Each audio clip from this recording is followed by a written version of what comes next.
This is a Rhogenesis Source Reading. Public domain ancient and sacred texts read chapter by chapter as source material for later motif mapping and interpretation. Today's reading is from the Odyssey of Homer. Samuel Butler, Homer, 1900. The Odyssey, Book 7 text. Ulysses was left in the cloister, pondering on the means whereby, with Minerva's help, he might be able to kill the suitors. Presently he said to Telemachus, "Telemachus, we must get the armor together and take it down inside. Make some excuse when the suitors ask you why you have removed it. Say that you have taken it to be out of the way of the smoke, inasmuch as it is no longer what it was when Ulysses went away, but has become soiled and begrimed with soot. Add to this more particularly, that you are afraid Jove may set them on to quarrel over their wine, and that they may do each other some harm, which may disgrace both banquet and wooing, for the sight of arms sometimes tempts people to use them." Telemachus approved of what his father had said, so he called nurse Euryclea and said, "Nurse, shut the women up in their room, while I take the armor that my father left behind him down into the storeroom. No one looks after it now my father is gone, and it has got all smirched with soot during my own boyhood. I want to take it down where the smoke cannot reach it." "I wish, child," answered Euryclea, "that you would take the management of the house into your own hands altogether, and look after all the property yourself. But who is to go with you and light you to the storeroom? The maids would have so, but you would not let them." "The stranger," said Telemachus, "shall show me a light. When people eat my bread, they must earn it, no matter where they come from." Euryclea did as she was told, and bolted the women inside their room. Then Ulysses and his son made all haste to take the helmets, shields, and spears inside. And Minerva went before them with a gold lamp in her hand that shed a soft and brilliant radiance, whereon Telemachus said, "Father, my eyes behold a great marvel. The walls, with the rafters, crossbeams, and the supports on which they rest, are all aglow as with a flaming fire.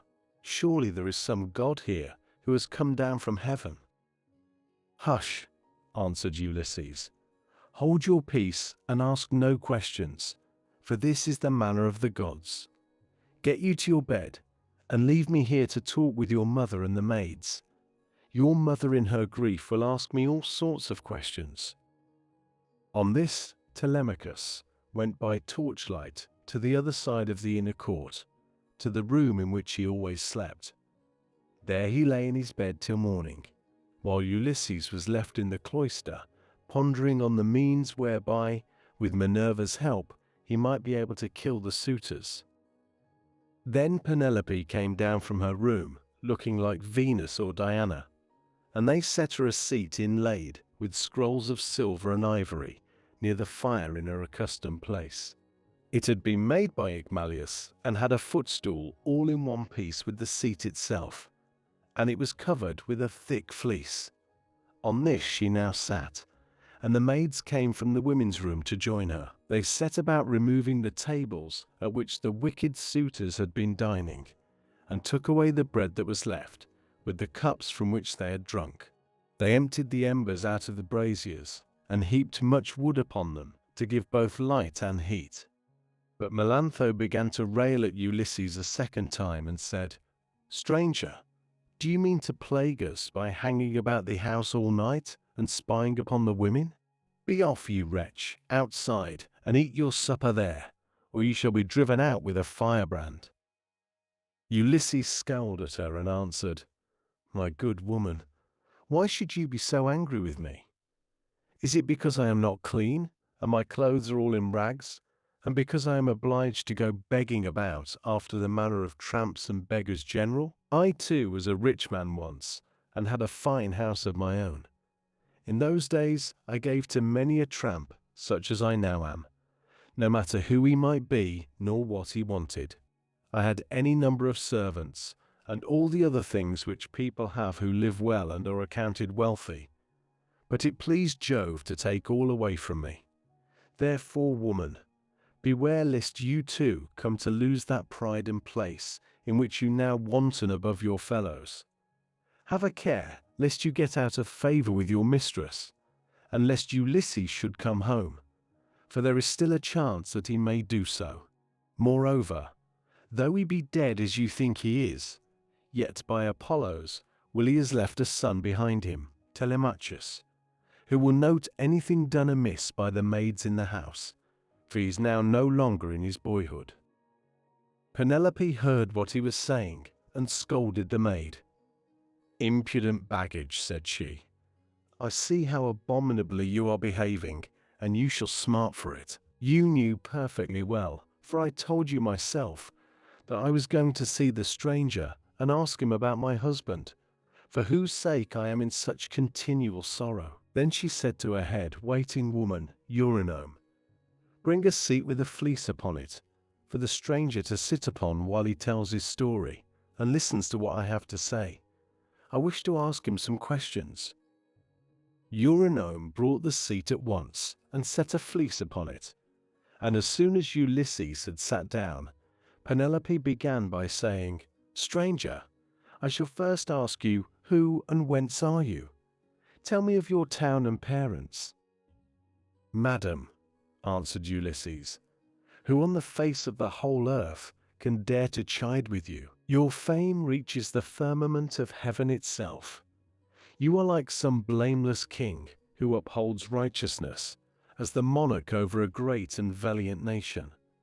The earth yields its wheat and barley. The trees are loaded with fruit. The ewes bring forth lambs, and the sea abounds with fish by reason of his virtues, and his people do good deeds under him. Nevertheless, as I sit here in your house, ask me some other question, and do not seek to know my race and family, or you will recall memories that will yet more increase my sorrow. I am full of heaviness, but I ought not to sit weeping and wailing in another person's house. Nor is it well to be thus grieving continually. I shall have one of the servants, or even yourself, complaining of me, and saying that my eyes swim with tears because I am heavy with wine." Then Penelope answered, "Stranger, heaven robbed me of all beauty, whether of face or figure, when the Argives set sail for Troy, and my dear husband with them. If he were to return and look after my affairs, I should be both more respected and should show a better presence to the world. As it is, I am oppressed with care, and with the afflictions which heaven has seen fit to heap upon me. The chiefs from all our islands, Dulichium, Same, and Zacynthus, as also from Ithaca itself, are wooing me against my will, and are wasting my estate. I can therefore show no attention to strangers, nor suppliants, nor to people who say that they are skilled artisans, but am all the time broken-hearted about Ulysses. They want me to marry again at once, and I have to invent stratagems in order to deceive them. In the first place, heaven put it in my mind to set up a great timber frame in my room, and to begin working upon an enormous piece of fine needlework. Then I said to them, 'Sweethearts, Ulysses is indeed dead. Still, do not press me to marry again immediately. Wait, for I would not have my skill in needlework perish unrecorded, till I have finished making a pall for the hero Laertes, to be ready against the time when death shall take him. He is very rich, and the women of the place will talk if he is laid out without a pall.' This was what I said, and they assented. Whereon I used to keep working at my great web all day long, but at night I would unpick the stitches again by torchlight. I fooled them in this way for 3 years without their finding it out.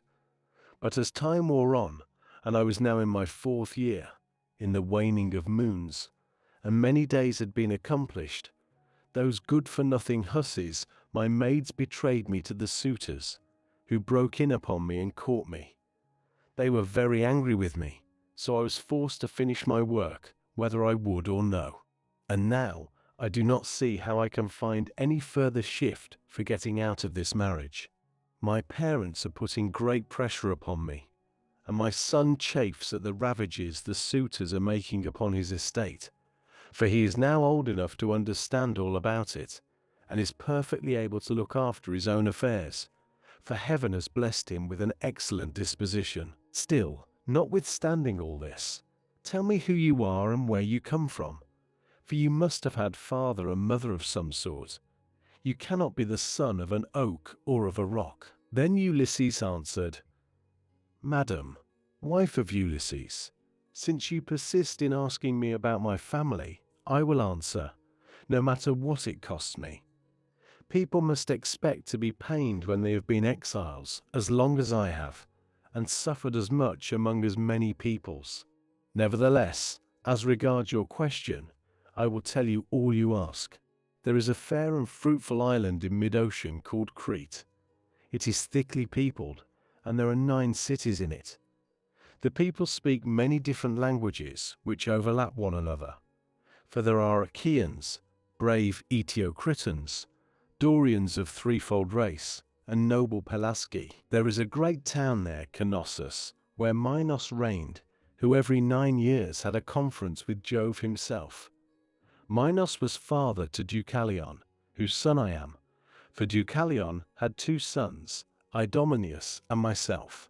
Idomeneus sailed for Troy, and I, who am the younger, am called Aethon. My brother, however, was at once the older and the more valiant of the 2. Hence it was in Crete that I saw Ulysses and showed him hospitality. For the winds took him there as he was on his way to Troy, carrying him out of his course from Cape Malea, and leaving him in Amnisus off the cave of Ilithuia, where the harbors are difficult to enter, and he could hardly find shelter from the winds that were then raging. As soon as he got there, he went into the town and asked for Idomeneus, claiming to be his old and valued friend. But Idomeneus had already set sail for Troy some 10 or 12 days earlier. So I took him to my own house and showed him every kind of hospitality, for I had abundance of everything. Moreover, I fed the men who were with him with barley meal from the public store, and got subscriptions of wine and oxen for them to sacrifice to their heart's content. They stayed with me 12 days, for there was a gale blowing from the north so strong that one could hardly keep one's feet on land. I suppose some unfriendly god had raised it for them, but on the 13th day the wind dropped, and they got away." Many a plausible tale did Ulysses further tell her, and Penelope wept as she listened, for her heart was melted. As the snow wastes upon the mountain tops, when the winds from southeast and west have breathed upon it and thawed it till the rivers run bank full with water, even so did her cheeks overflow with tears for the husband who was all the time sitting by her side. Ulysses felt for her and was for her, but he kept his eyes as hard as or iron, without letting them so much as quiver. So cunningly did he restrain his tears. Then, when she had relieved herself by weeping, she turned to him again and said, "Now, stranger, I shall put you to the test, and see whether or no you really did entertain my husband and his men, as you say you did. Tell me then how he was dressed, what kind of a man he was to look at, and so also with his companions." "Madam," answered Ulysses, "it is such a long time ago that I can hardly say. 20 years are come and gone since he left my home and went elsewhither. But I will tell you as well as I can recollect.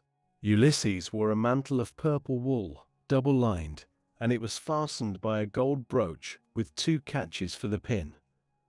On the face of this there was a device that showed a dog holding a spotted fawn between his forepaws, and watching it as it lay panting upon the ground. Everyone marveled at the way in which these things had been done in gold, the dog looking at the fawn and strangling it, while the fawn was struggling convulsively to escape. As for the shirt that he wore next his skin, it was so soft that it fitted him like the skin of an onion, and glistened in the sunlight to the admiration of all the women who beheld it. Furthermore I say, and lay my saying to your heart, that I do not know whether Ulysses wore these clothes when he left home, or whether one of his companions had given them to him while he was on his voyage, or possibly someone at whose house he was staying made him a present of them, for he was a man of many friends and had few equals among the Achaeans. I myself gave him a sword of bronze and a beautiful purple mantle, double-lined, with a shirt that went down to his feet, and I sent him on board his ship with every mark of honor. He had a servant with him, a little older than himself, and I can tell you what he was like. His shoulders were hunched, he was dark, and he had thick, curly hair. His name was Eurybates, and Ulysses treated him with greater familiarity than he did any of the others, as being the most like-minded with himself. Penelope was moved still more deeply as she heard the indisputable proofs that Ulysses laid before her.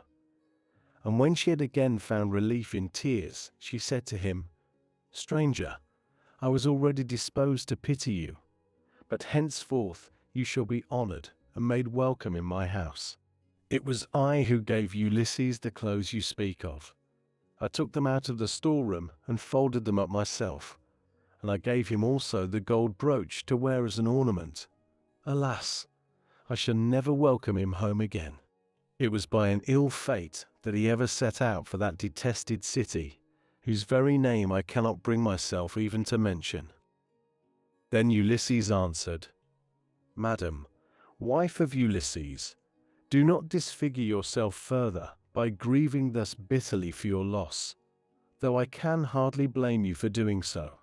A woman who has loved her husband and borne him children would naturally be grieved at losing him, even though he were a worse man than Ulysses, who they say was like a god.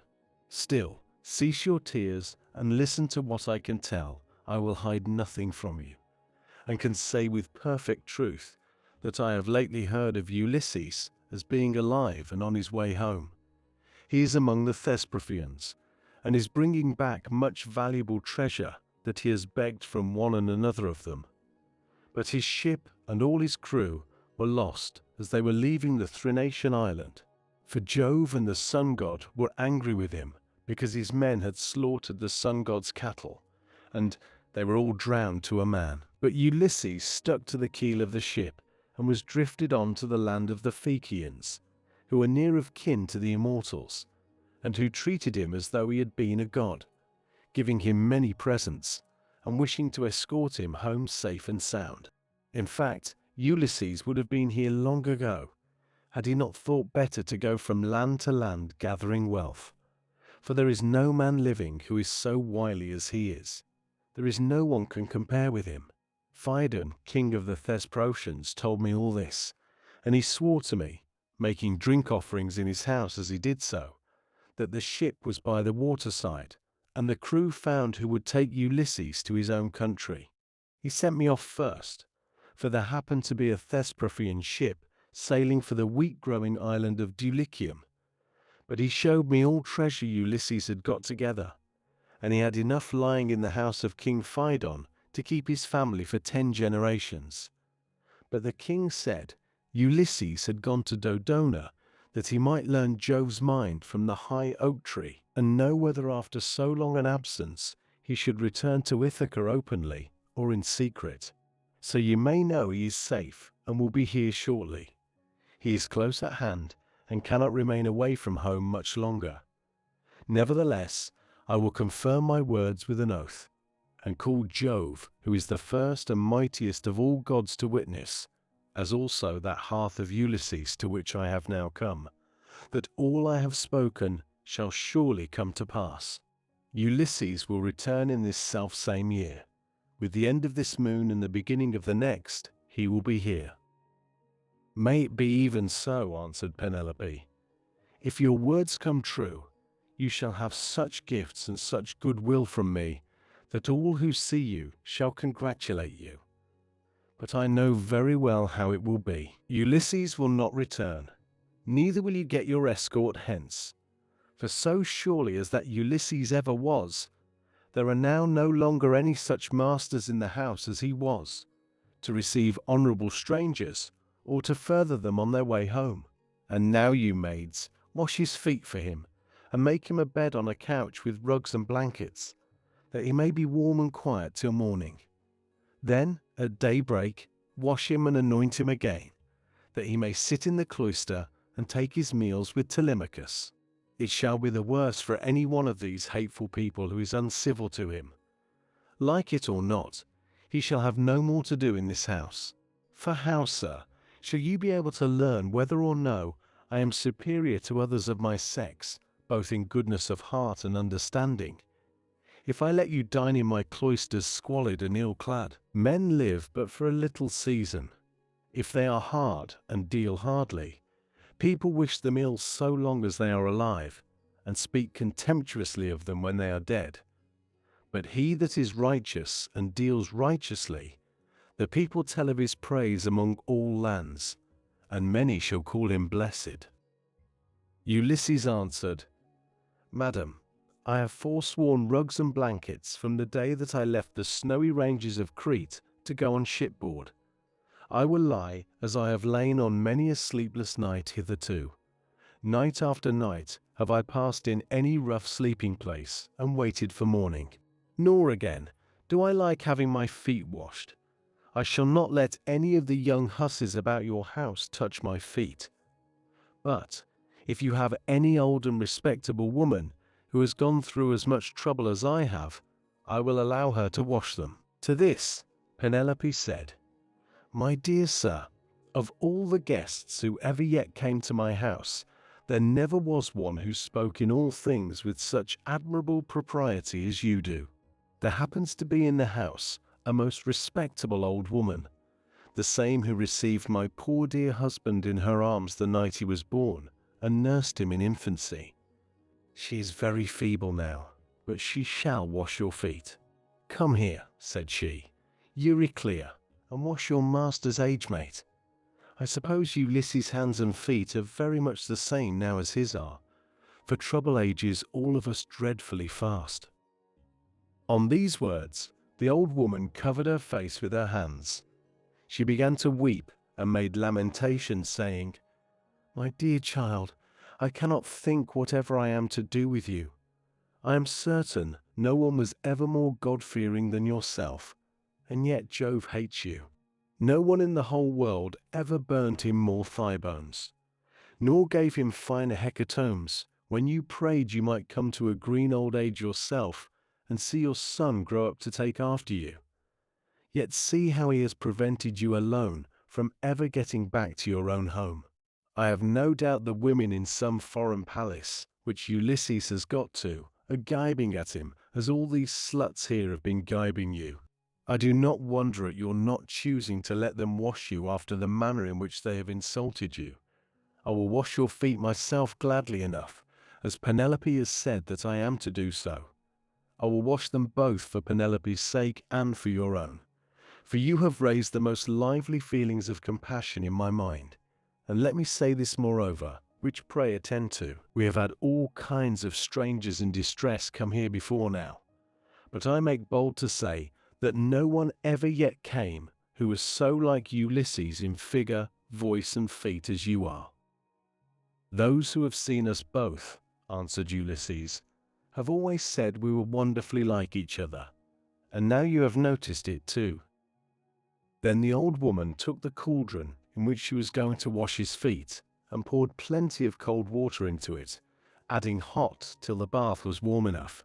Ulysses sat by the fire, but ere long he turned away from the light, for it occurred to him that when the old woman had hold of his leg, she would recognize a certain scar which it bore, whereon the whole truth would come out. And indeed, as soon as she began washing her master, she at once knew the scar as one that had been given him by a wild boar when he was hunting on Mount Parnassus with his excellent grandfather Autolycus, who was the most accomplished thief and perjurer in the whole world, and with the sons of Autolycus, Mercury himself had endowed him with this gift, for he used to burn the thigh bones of goats and kids to him, so he took pleasure in his companionship.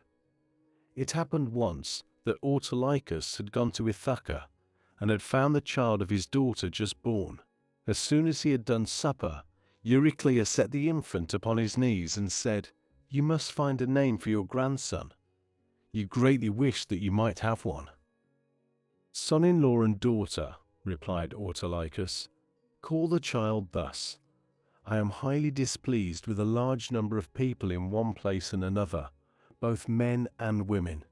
So name the child Ulysses, or the child of anger. When he grows up and comes to visit his mother's family on Mount Parnassus, where my possessions lie, I will make him a present and will send him on his way rejoicing." Ulysses, therefore, went to Parnassus to get the presents from Autolycus, who with his sons shook hands with him and gave him welcome. His grandmother Amphithea threw her arms about him and kissed his head, and both his beautiful eyes, while Autolycus desired his sons to get dinner ready, and they did as he told them. They brought in a 5-year-old bull, flayed it, made it ready, and divided it into joints. These they then cut carefully up into smaller pieces and spitted them. They roasted them sufficiently and served the portions round. Thus through the livelong day to the going down of the sun they feasted, and every man had his full share, so that all were satisfied. But when the sun set and it came on dark, they went to bed and enjoyed the boon of sleep. When the child of morning, rosy-fingered Dawn appeared, the sons of Autolycus went out with their hounds hunting, and Ulysses went too. They climbed the wooded slopes of Parnassus and soon reached its breezy upland valleys. But as the sun was beginning to beat upon the fields, fresh risen from the slow still currents of Oceanus, they came to a mountain dell. The dogs were in front searching for the tracks of the beast they were chasing, and after them came the sons of Autolycus, among whom was Ulysses, close behind the dogs, and he had a long spear in his hand. Here was the lair of a huge boar among some thick brushwood, so dense that the wind and rain could not get through it, nor could the sun's rays pierce it, and the ground underneath lay thick with fallen leaves. The boar heard the noise of the men's feet, and the hounds baying on every side as the huntsman came up to him, so rushed from his lair, raised the bristles on his neck, and stood at bay with fire flashing from his eyes. Ulysses was the first to raise his spear and try to drive it into the brute, but the boar was too quick for him and charged him sideways, ripping him above the knee with a gash that tore deep, though it did not reach the bone.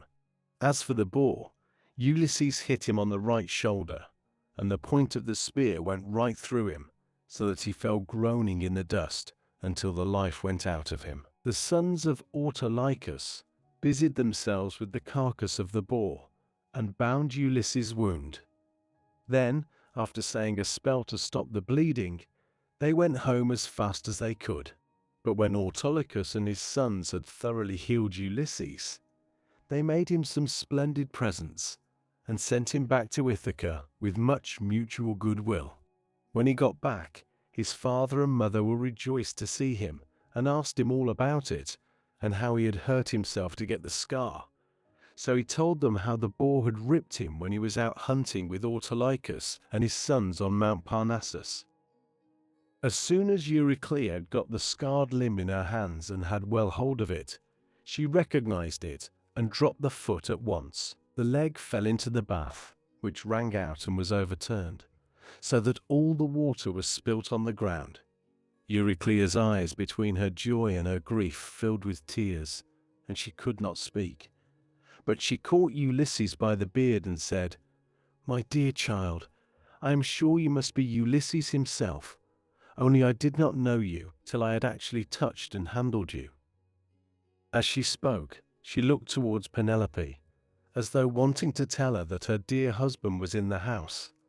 But Penelope was unable to look in that direction and observe what was going on, for Minerva had diverted her attention.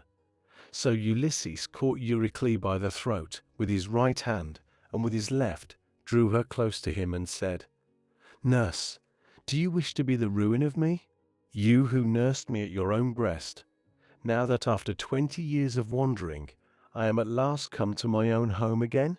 since it has been borne in upon you by heaven to recognize me, hold your tongue and do not say a word about it anyone else in the house. For if you do, I tell you, and it shall surely be, that if heaven grants me to take the lives of these suitors, I will not spare you, though you are my own nurse, when I am killing the other women. My child, answered Euryclea, what are you talking about? You know very well that nothing can either bend or break me. I will hold my tongue like a stone or a piece of iron. Furthermore, let me say, and lay my saying to your heart, when heaven has delivered the suitors into your hand, I will give you a list of the women in the house who have been ill-behaved, and of those who are guiltless.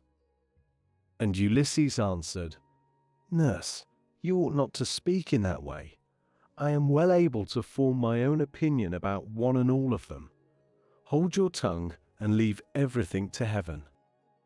As he said this, Euryclea left the cloister to fetch some more water, for the first had been all spilt. And when she had washed him and anointed him with oil, Ulysses drew his seat nearer to the fire to warm himself, and hid the scar under his rags. Then Penelope began talking to him and said, Stranger, I should like to speak with you briefly about another matter. It is indeed nearly bedtime, for those at least who can sleep in spite of sorrow.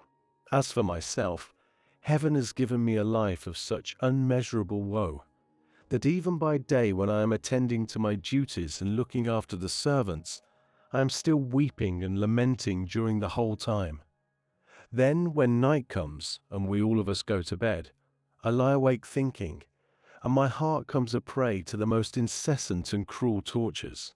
As the dun nightingale, daughter of Pandarius, sings in the early spring from her seat in shadiest covert hid, and with many a plaintive trill pours out the tale, how by mishap she killed her own child Itylus, son of King Zethus.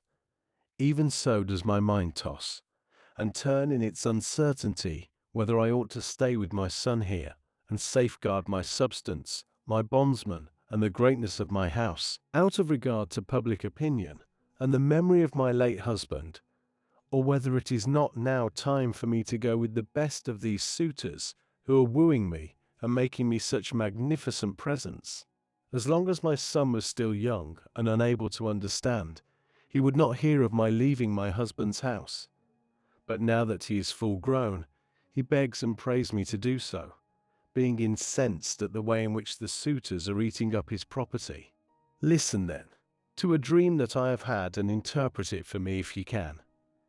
I have 20 geese about the house that eat mash out of a trough, and of which I am exceedingly fond. I dreamed that a great eagle came swooping down from a mountain, and dug his curved beak into the neck of each of them, till he had killed them all. Presently he soared off into the sky, and left them lying dead about the yard, whereon I wept in my room, till all my maids gathered round me.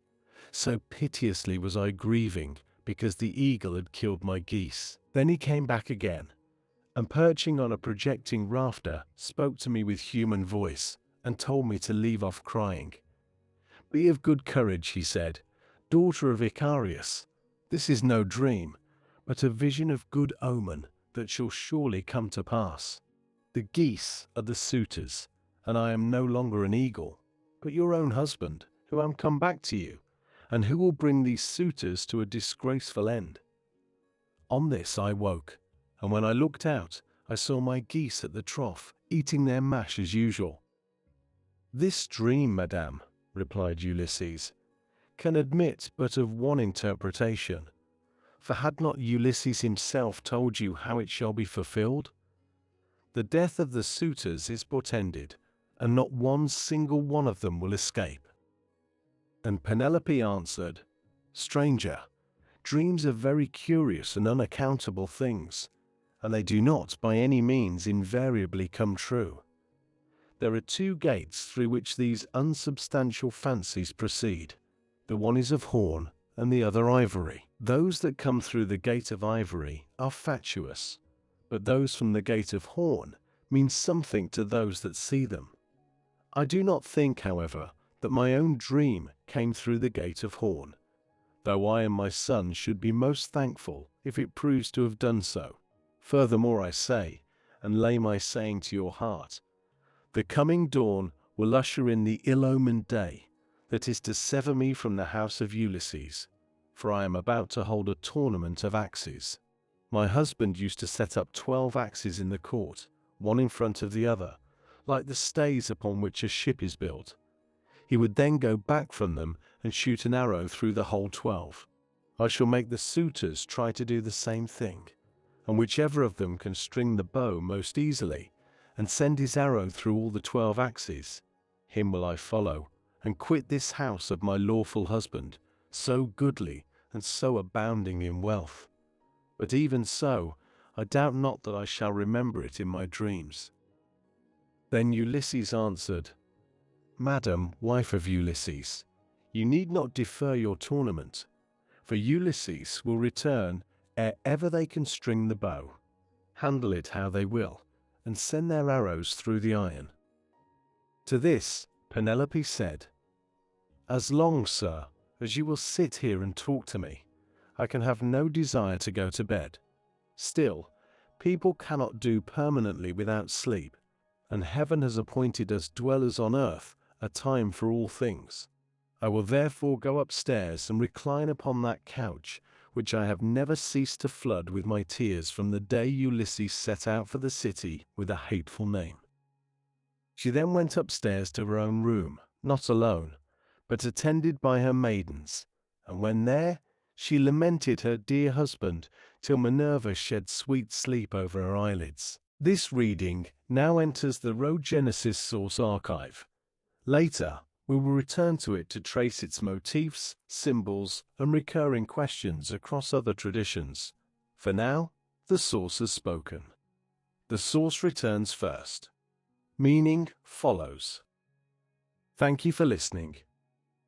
If something in this reading stayed with you, a motif, a symbol, or a question, feel free to share it in the comments. And if this reading resonated, leaving a like helps signal what is worth continuing to explore. If you're interested in public domain ancient and sacred texts, you can subscribe to follow future readings, released chapter by chapter.